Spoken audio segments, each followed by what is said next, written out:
Hi there, this is Tom Horseman, and welcome to part 3 of my beginner's guide to speedrunning Inscryption any percent. This video is going to cover Act 3 and the finale, so it'll take us all the way to the end of the run. Before we jump into gameplay, in Act 3, there's a couple things that we have to do on our computer to make the run go smoothly. Um, so I will show those before we go in. Um, Let me just turn on display capture. So there are two bosses in Act 3 that interact with things on your computer outside of the game. The first is the Archivist, which looks at files on your computer. So I have here a folder with two files that are at least 1 GB in size, and then one random text file.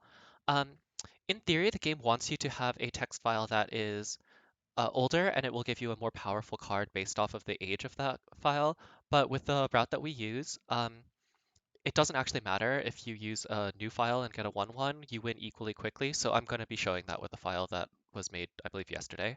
Um, the second thing that we have to do is disable Inscryption's ability to access the internet.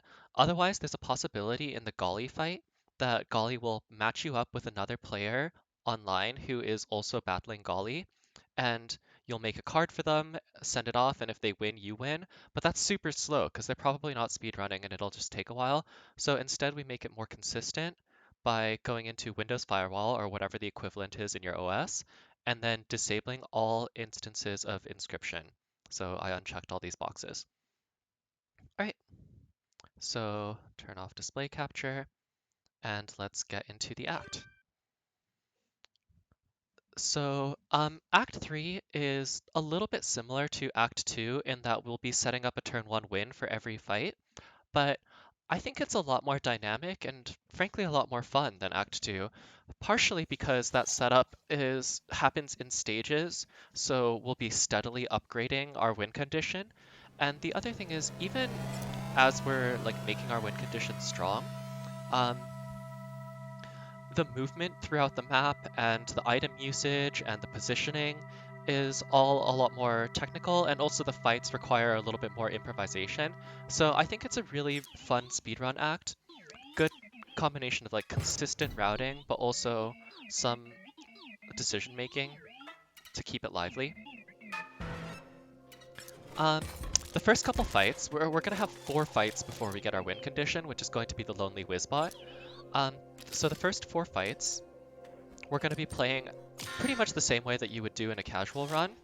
We'll just be using the energy bot and empty vessels in order to tank, preserve our health while our energy passively ramps up so we can play our real cards.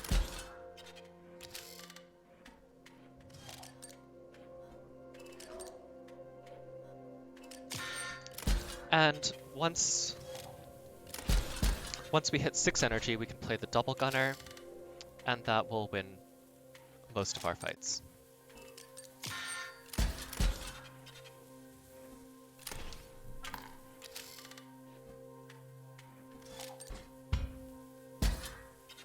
So we can use the hammer to smash things if we need to, just like in Act 2.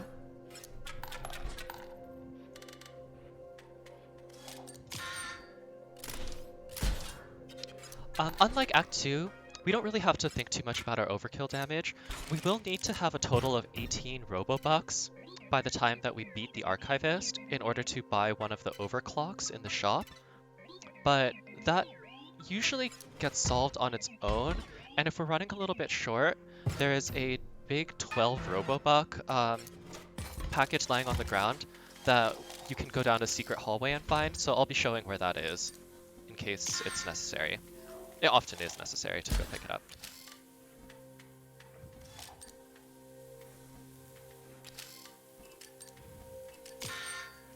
So this strategy was developed by runner de Loch Linus, one of the earliest runners of Inscryption.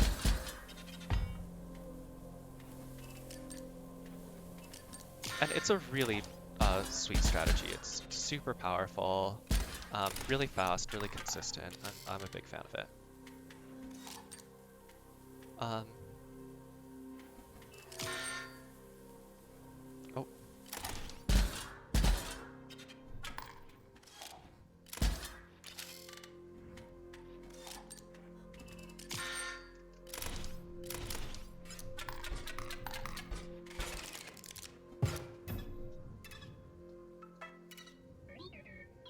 So we'll be using this power-up to give Bifurcated Strike to the Wizbot, letting it attack twice.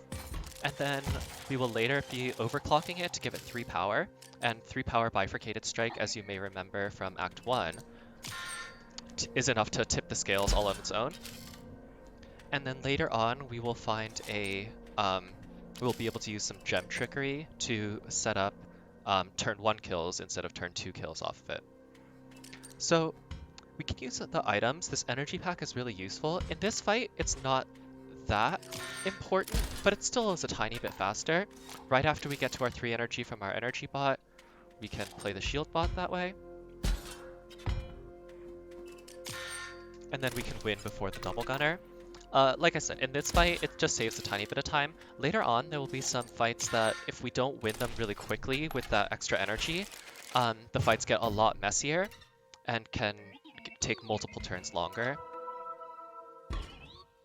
So I'll be posting a map or a link to a map that is just my drawing over of a map that was posted to our Discord that was a general map of Inscryption Act 3.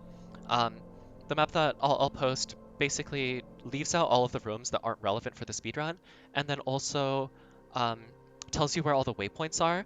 Your items recharge at every waypoint, so that'll kind of give you some guidance about when you can use your items liberally.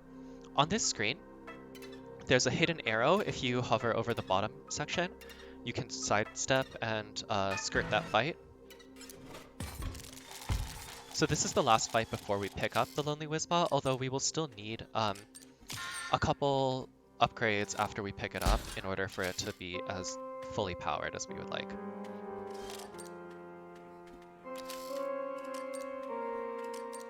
So unlike the last time, we could in theory play this shield bot right now by using the energy pack, but this fight is about to spawn a double gunner, and it can be useful to know where the double gunner is going to spawn before we play our shield bot and our sniper bot. So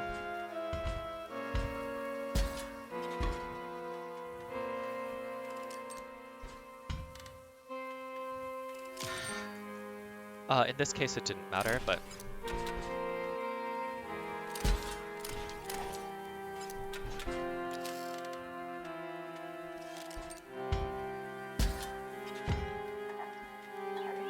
oops.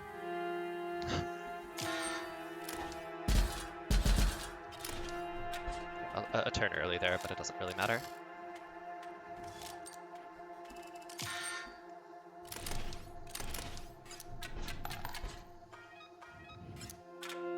So you see here, we don't have that much money. It'll be a-okay. We'll get to our 18, no problem. So once we hit this waypoint, our item recharges, and then also the battery runs out. So we get to stand up in order to pick up a new battery, and we're going to pick up a couple other things while we're at that. I'm going to show you that right here, you can pick up the Orobot, which will retain all the stats that we gave it from Act 2 when it was in Ouroboros.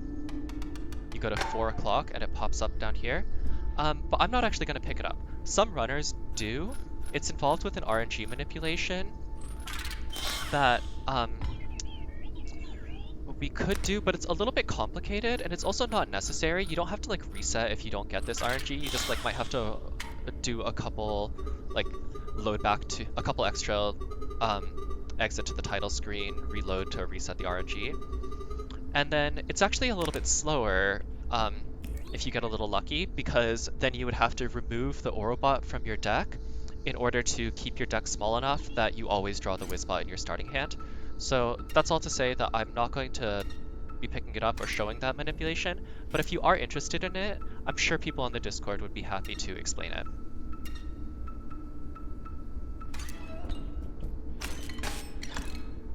Pick up the battery. Did I pick up the... yeah, I did pick up the items and the Wizbot. Right, yeah. So the bomb detonator we are going to use in at least one fight, possibly two. I'll tell you what those are, but it's actually only used very rarely.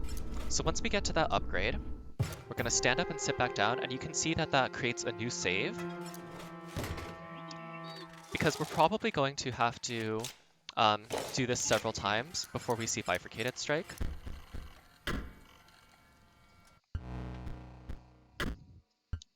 So if we don't see Bifurcated Strike in the upgrade, we have to exit to the main screen, leave that room, re-enter it, stand up and sit down to make a new save, and then when we put the Wizbot back in, we'll be presented with a new set of 3 icons. Okay, great. So we hit Bifurcated Strike on the second try, which is fantastic. I would be thrilled with this in any real speedrun. But definitely don't get discouraged if you're like playing and you have to like roll like 6 or 7 or even more times, especially while you're learning the route. Even if you're on like a brisk pace, you will probably save a bunch more time by like learning your route better than you would by getting the bifurcated strike super fast. That only becomes relevant when you're like at world record pace. So definitely don't trip about it right now. Okay, so this fight can vary a lot depending on what lanes these guys spawn in. So in Act 3, the order and the type of bots that get played by your opponents are the same in every run for every fight, but the lane that they spawn in, and of course the order that you draw your cards, does change. So that's part of why you still have to like think and improvise a fair bit. And some fights can go a lot like faster or slower depending on that, so it's not a huge deal, but it's just something to keep in mind. So here, the Lonely Wizbot has this clingy ability, which we can use to reposition it.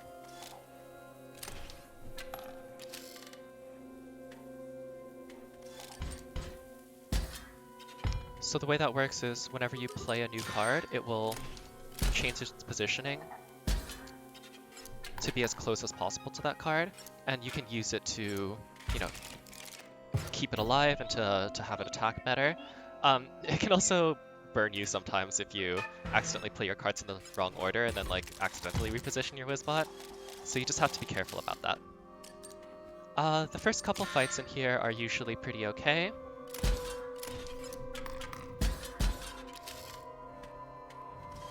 They go a lot faster if you have your Wizbot on turn 2.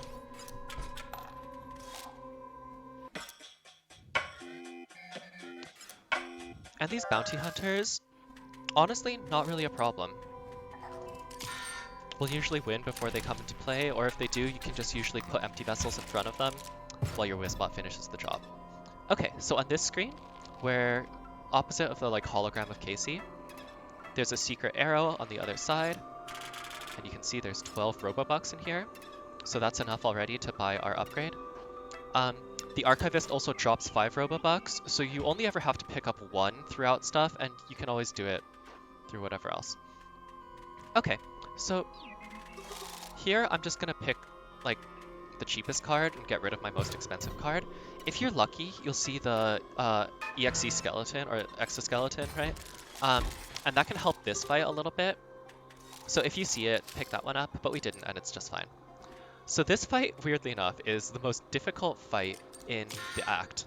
And this fight is why we pick up the bomb detonator. So on turn 2, after we tank the 2 damage from the automaton using an empty vessel, we'll clear the board.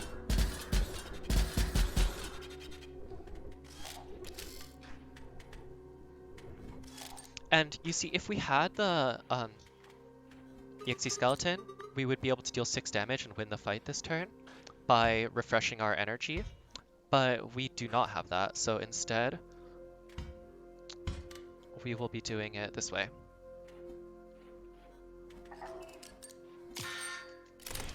And it just takes a little bit longer.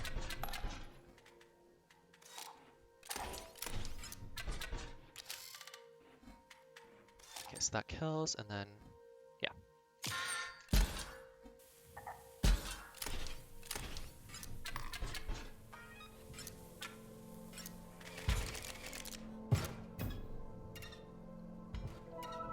Now our items refresh, and now we get to overclock our Wizbot.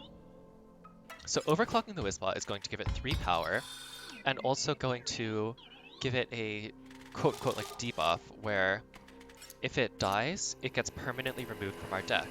Which sounds risky, but as far as the Wizbot is concerned, it will just never come up in the run. And we'll be using that feature of overclocking to our advantage to remove another card from our deck later on.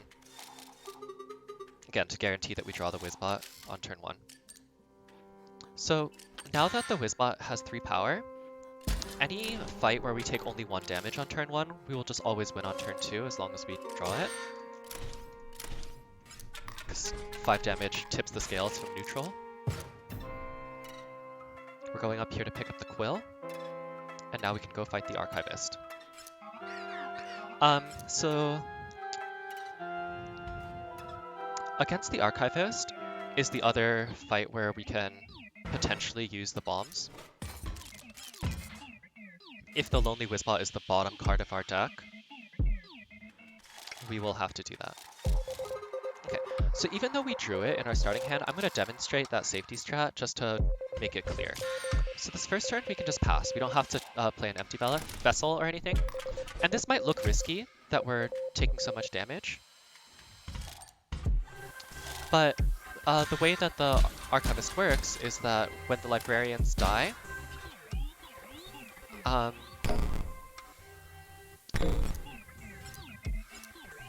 we get to show files from our computer. And these big 1 GB files will deal a bunch of damage. It's kind of stupid, but like, there's, if we had a terabyte file, it would actually win slightly faster. It would deal 8 damage in 1 file. But we're not gonna like get a terabyte external hard drive just to make this fight like a half second faster. So now I just have a 1/1, and it's not gonna be a problem. So as you can see for phase 2, even if the Lonely Wizbot was the last card, we would now be able to play it and instantly win this phase. If we wanted to play a little bit faster, not have all the bomb animations, on turn 2 you would just play the Lonely Wizbot in a position that kills 2 Librarians.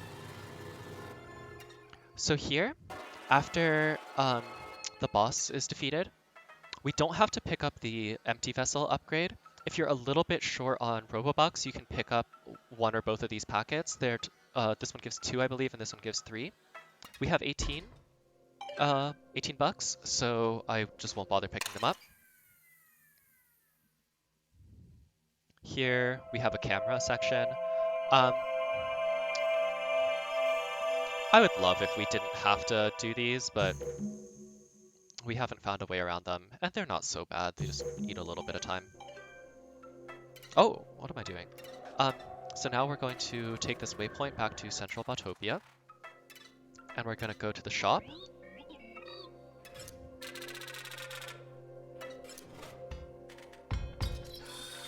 And here I'm going to overclock my Energy Bot. I'm choosing the Energy Bot because it's a fairly low cost card, and it should be pretty easy for us to get it into play and then use the hammer to destroy it and remove it from our deck. And now I'm making my way over to the Gems section, which is in the southwest of the map.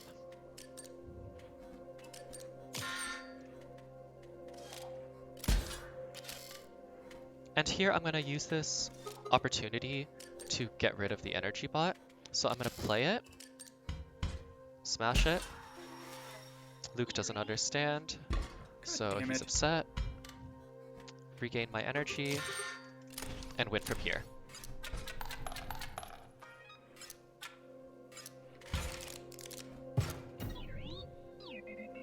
And in the next screen, we'll get a recycle. So this will remove 1 other card from our deck. It doesn't matter what it is, as long as it's not the Wizbot. And now we will always draw the Wizbot in our starting hand. From this point of the act onwards, we're only ever going to play 3 cards. We're going to play Empty Vessels, which will become Sapphire Vessels. We're going to play the Lonely Wizbot, and we're going to play just once Big Fat 2000.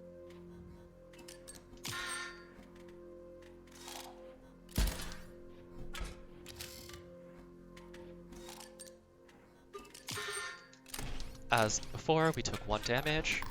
And then the 6 damage that the Wizbot deals is enough to win from there. Our item recharges. And now we can get up and grab the gem add-on.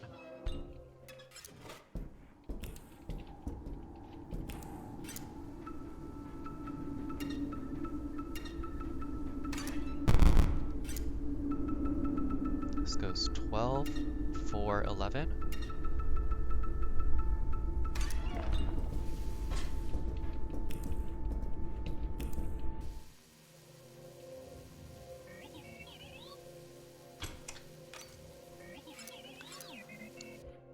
So now we're going to go to the side deck and then turn all of these into sapphire vessels, which grant blue gems, which make gemified cards cost less.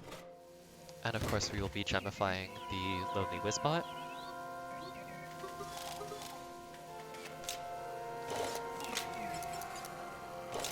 So when we have a sapphire vessel in play, it will only cost 1.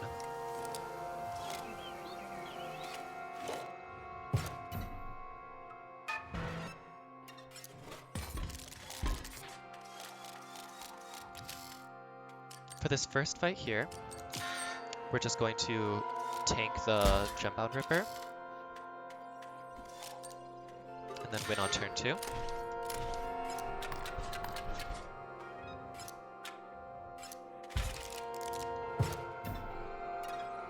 We don't need to gemify any other cards.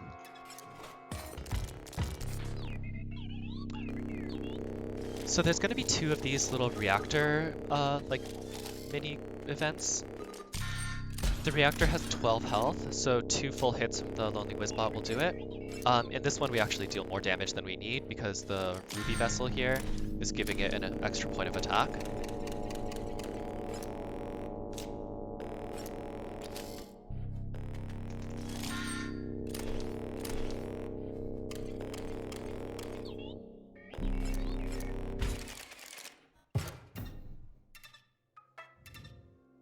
So you can see how powerful that card is. And I'm really glad that we get to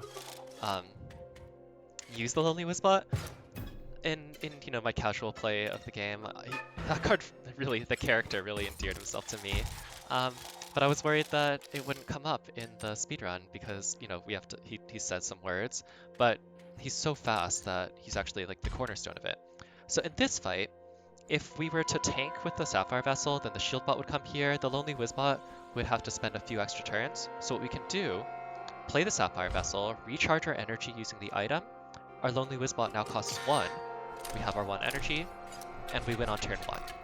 So later on, we will pick up an upgrade to our empty vessels that makes this item use unnecessary, but for now, we can use it to make a couple fights faster.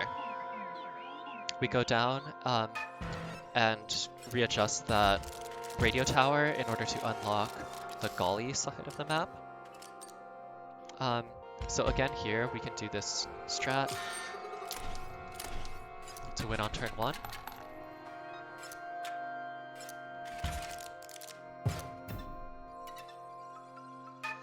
And in this fight, the Sapphire Vessel that our opponent attacks us with on turn 1 has only 1 damage.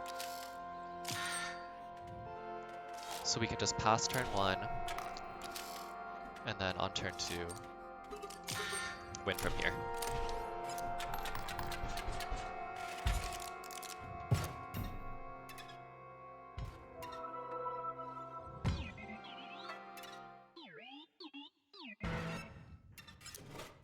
Turn on a light. So for this boss, after we give it a beautiful face, I love that the first face is pretty fun. We will design 2 rules for it. The first one is going to be, at the start of our turn, one of their cards gets nano armor. We'll do the same energy trick. And here it's really important that we don't position the 2 of these cards adjacent to each other. Because in this next phase, the boss is going to spawn blockers in front of our cards. The second rule that we're going to make is at the start of our turn we lose 1 life. As has been established, taking 1 damage is no problem.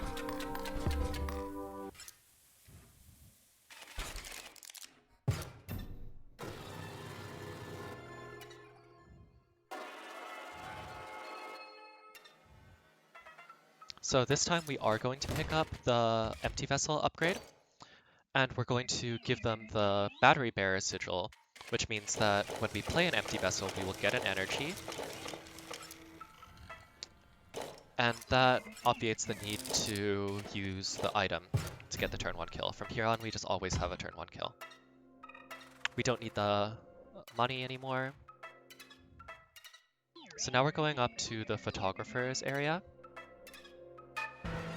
I don't know if you remember from like casual play or if you've tried to, speedrun without knowing this strat, but these fights are really, really rough. Normally, the Sonias and all that, they have flying. So it's really nice to just be able to blitz right past them. In that one, we have to smash that tree to get the right bifurcated strike positioning. I'm sure you could have figured that out yourself.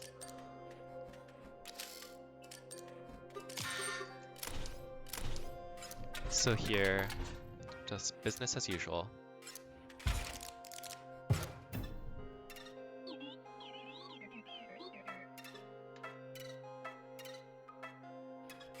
When you're trading, you don't have to look at all 3 cards. There's no reason to.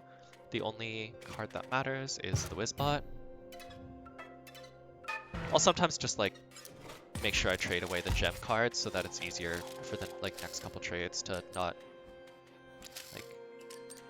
have to worry so much about your clicks, but it's so minor.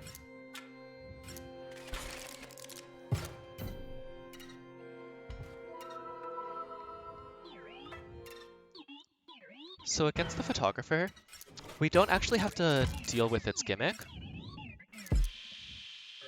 We're not even going to bother taking a picture.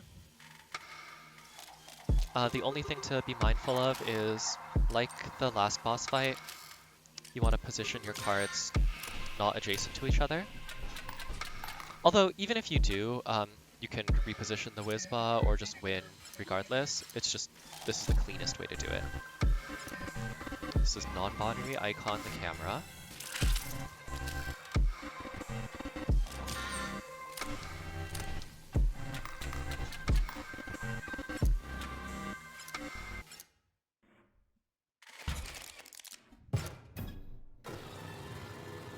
And we already win all our fights, so we don't need to pick up any of the stuff around him.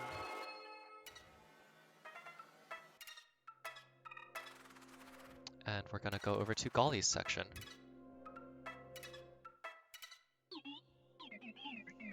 On the map that I'm gonna be linking to, it might look like there are 2 fights and 2 trades on the left section of that, or I guess west section. The way that it works is once you do one of them, the other one vanishes. So you don't have to do any fancy sidestepping. Just make a ring around this section while turning on all the antennas, and then you'll be fine.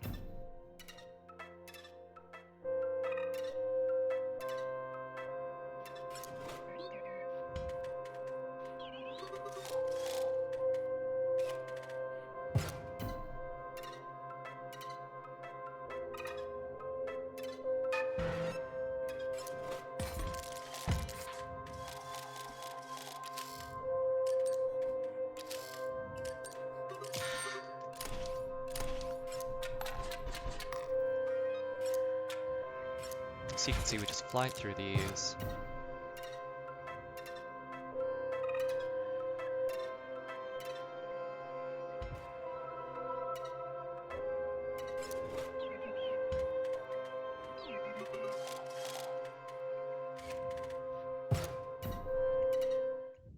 And now we're at our final boss for this act.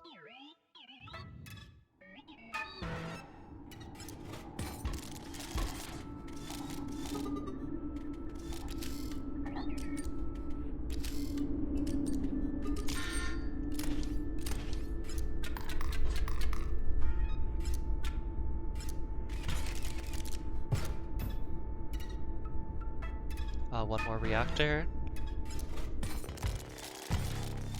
And here you just have to make sure that you don't like absolutely bungle this by placing the Whizbot in front of that automaton.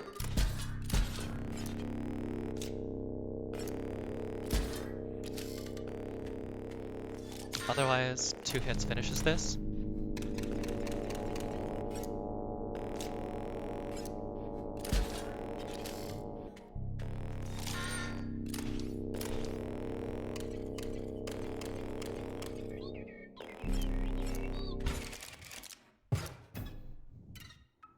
Alright, and we don't bother building any bots that would like stay permanently in our deck, because then we'd have to remove another card, and we already have, you know, the most powerful thing we could be doing.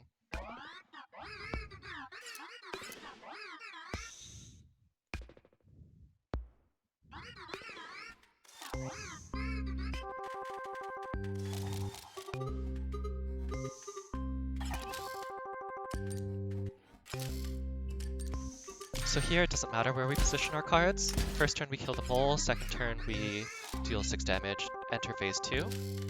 In phase 2, Golly's gonna sweep up our board, but even if you don't defeat Golly last, if you still have other bosses you need to beat, your Whizbot will return to your deck, so you don't have to worry about that. We just have to find a way to win this fight without the Whizbot, which we will do here with a 5/1 brittle, or flying and brittle 3-cost. Big Fat 2000 is the first name that comes up, so that's what we choose. And here, because we disabled our internet connection, the Big Fat 2000 is going to go to our hand instead of being potentially sent off to another player.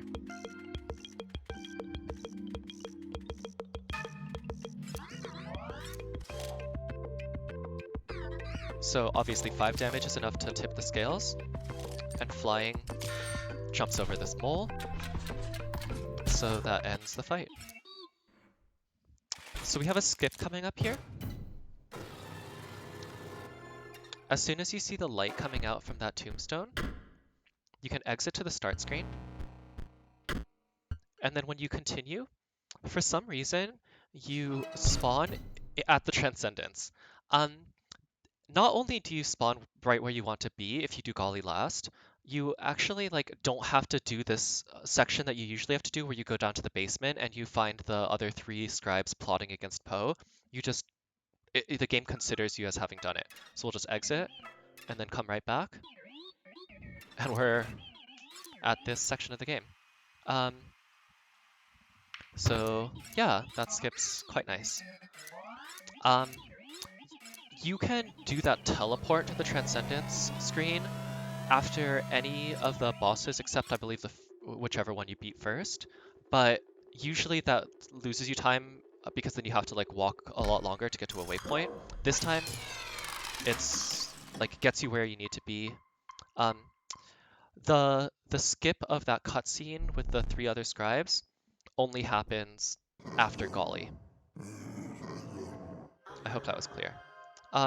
Very immature, observant viewers will notice that Poe never gets to 69, and I think that's really tragic.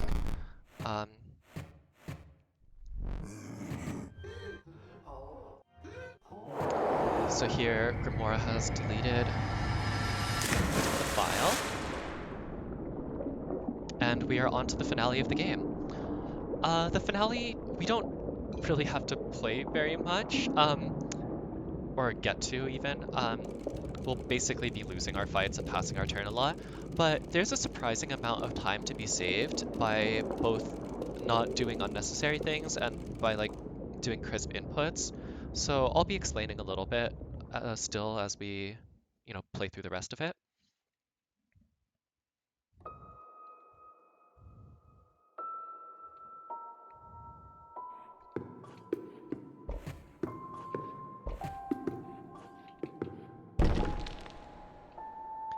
All right, so Grimoire.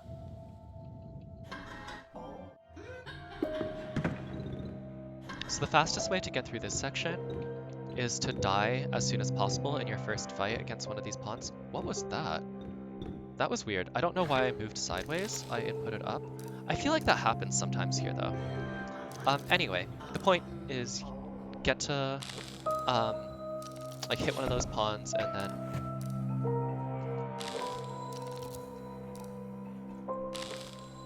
just pass turn until you die. That's weird. Is this one faster than the other one? It might be. Either way, regardless of who you fight, you just pass turn. And then you don't have to go all the way up to Grimora. It's a bummer you don't get to see her cool pirate mask, and I love that whole aesthetic. It's too bad we don't get to see more of it, but from like a story perspective, it makes sense. The story's done, and from a speedrunning perspective, you know, we want to go fast. We want to see as little as possible.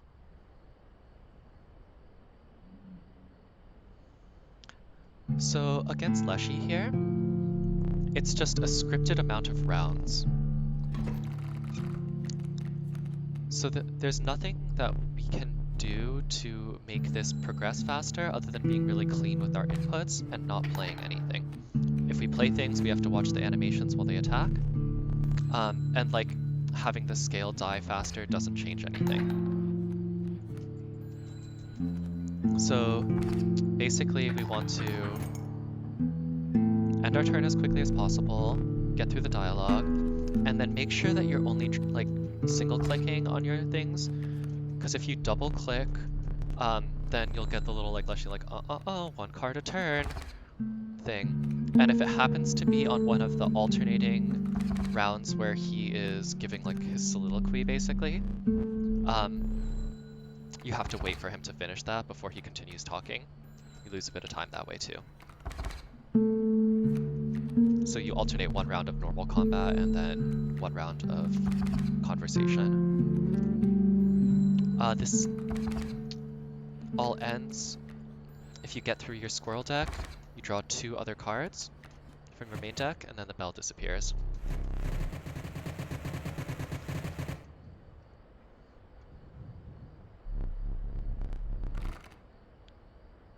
Alright, goodbye, Leshy.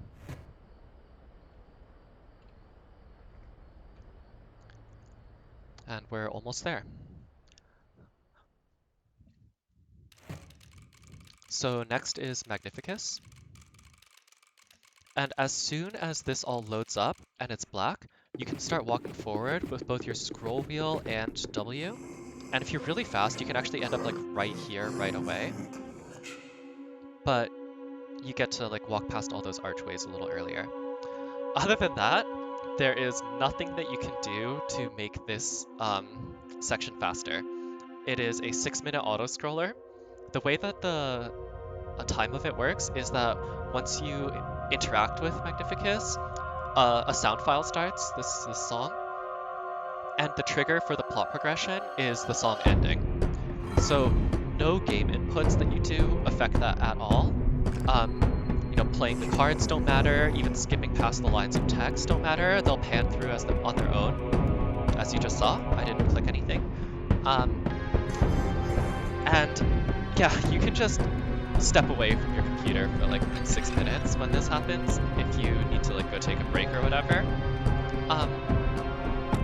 It's a little bit of a bummer that the way that this run works is like, you start with the 2 intentional deaths against Leshy, which are static kind of, and that takes like 6 minutes, and then here at the end you have this like 6 minutes of nothing.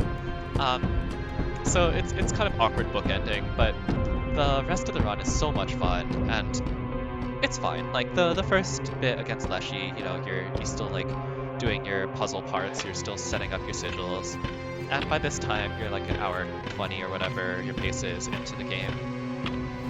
I certainly don't mind having a bit of a break usually.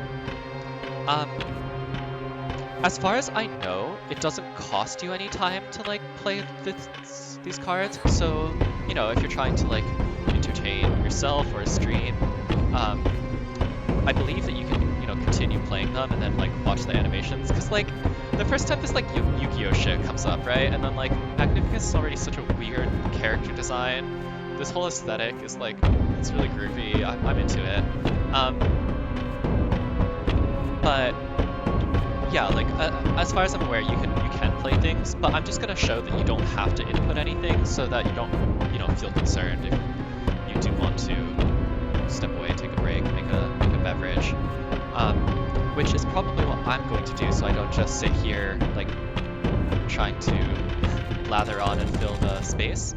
So I'm going to turn off my webcam. I'll come back in a few minutes. I'll be back in time for the next input, and I'll just heat up some tea. Be right back.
I just realized my mic was off. Okay, so I'm back. As you can tell by the fact that the music has like slowed down a lot, yeah, we're nearing the game and it's getting more and more corrupted. And we just have a few inputs left. So even though this section is a little bit dumb, like not doing anything, I love this speedrun. It's been so much fun learning it and like routing it a little bit, finding some skips. So yeah, I really hope you decide to join us on both the like leaderboards and in the Discord. Man, poor Magnificus. It's rough watching him. Oh, poor guy.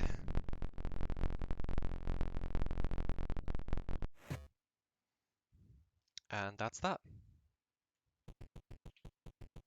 So here we don't actually have to walk all the way across the screens to find the woodcutter.